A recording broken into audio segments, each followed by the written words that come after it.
The sixth week of the 2021 MLB season has come to an end.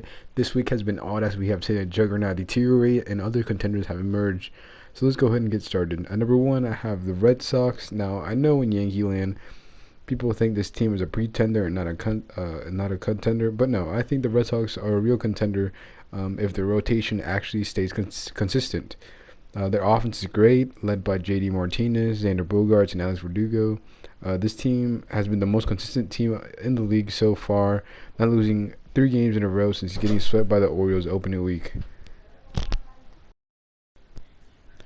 Number two, the White Sox. The White Sox in their last 15 games have won 11. This number would be a lot higher if it wasn't for La Russa's mistakes. But other than that, they've been pretty solid. They haven't been missing Eloy nor Luis Robert. League leading 53 run differential and an ERA of 2.66. Honestly, I could have switched these teams, but I decided not to, and I gave Boston a slight edge, but only by a little bit because they have been more consistent than the White Sox have.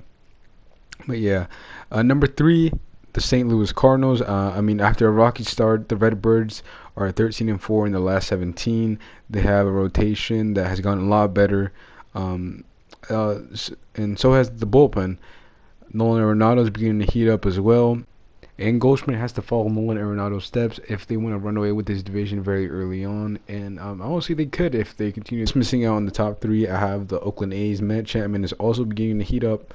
This team has been very streaky, winning 13 in a row, and then going 5-5. But they should be fine moving forward. Yeah, they're a solid team, so they should be fine. At 5, I got the Giants, led by Buster Posey, hitting like it's 2012 in a rotation with a league-leading 2.99 ERA. The Giants sit up top of the NL West above the Dodgers and the Padres. Looking like a team that's waiting to hit a stride. An 11-run explosion over the Giants on Sunday to avoid a sweep could have been what they needed to start playing up to the potential. They got Denelson Lamet and Chris Paddock returning to the rotation to an already great one. Led by Yu Darvish having a Cy Young caliber season if it wasn't for Jacob deGrom. They're just going to get better. At number 7, I have the Astros. Now, the Astros did get destroyed by Stainer over the week. However, they have the third best run differential in the majors. Their offense is good, but they have to work on their pitching if they want to be a top 5, probably even top 3 team. So they're going to have to move for someone or hope that Verlander's as good as he was. At number 8, surprisingly, Cleveland. They came up. They're coming up on the White Sox. 10 out of the last 13, they have won. With an East schedule coming up, don't be surprised if we see them overtake the Red Sox in the Central. At number 9, I have the Mets. The Mets are a weird team after they have now won 5 in a row. Lindor is definitely looking better, going 6-4 with a double and a home run. So sure, you guys lost to Grom, but no, I don't think. I think he came back. I'm not sure, but the Mets team are just weird. Okay, guys, hear me out. At number 10, I have the Yankees. They did beat the Astros with the red hot Giancarlo Stanton, and they also beat the Nationals, who haven't been great so far, but they do have great pitching with Max Scherzer. And they did beat him, I think, or I'm not sure. No, they didn't beat him. They beat him in extras. But yeah, man, they beat all around good play. They beat good teams, like the Astros, and not just the Astros. They've been playing all around good baseball, good defense, good pitching, solid offense. Pretty good. Stan has been hot, like I said earlier. So he's probably going to go on a MVP tear in like the next month or so. Still nowhere near where they need to be, but they're not a mid-table team anymore. So number 10 for them is okay, I guess. At 11, the Blue Jays. This team's offense knows how to hit, but their pitching staff is pretty weak, and that's the reason I can't put them any higher than the Yankees, and also because I'm a little bit biased towards the Yankees. So yeah, the Brewers at number 12 had a rough patch, losing 6 this week. Unlike their Jays, their staff has done what they've been asked to do, but injuries have derailed this offense, with Christian Yelich going back into the IL. Just after 1 game, so that's not good. Number 13, the Dodgers are just bad right now. They went 5-15 over the last 20 games. They went 2-8 during 10-game road trip. that wrapped up with a 2-1 loss in which they managed just to get 4 hits against the Angels on Sunday, which is not good. Uh, but expect them to be back in May or June. This skid happens. They have been good for like the past 3 years, and I've never seen anything like this. So, expect them to be back sooner rather than later. The Rays are 6-2 in the last 8 games and are up to second in the AL East, which they are tied with the Yankees. Actually, they're playing right now, or they're later tonight. Um, yeah, so this series is gonna be big for both of the teams to see who comes out as second in the AL East. At number 15, the Phillies. They do have a three-headed monster with Zach Wheeler, Aaron Nola, Zach Eflin. This is definitely their biggest strength, but the bullpen is horrible again, as it has a 4.92 ERA, which isn't exactly good. Number 16, right behind them, the Braves. They went 5-1 to get back to 500, but they've been really inconsistent, and that's been because of their pitching. Their pitching has given up a lot of runs, which is not what you'd like to see, and their offense hasn't been producing as much.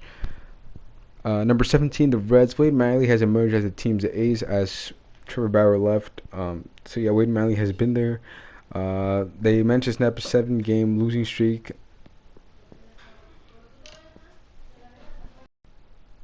That's all I have on them. At number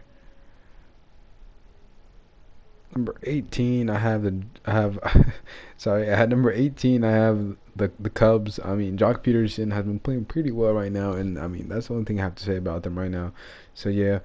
Number 20, the Rangers. The Rangers, they've won 3 consecutive series, and they've really clawed their way back into relevance. And a season where most people expect them to be another rebuilding mess, but no, they've been pretty good so far.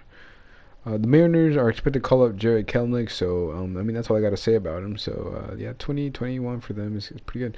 22 Marlins.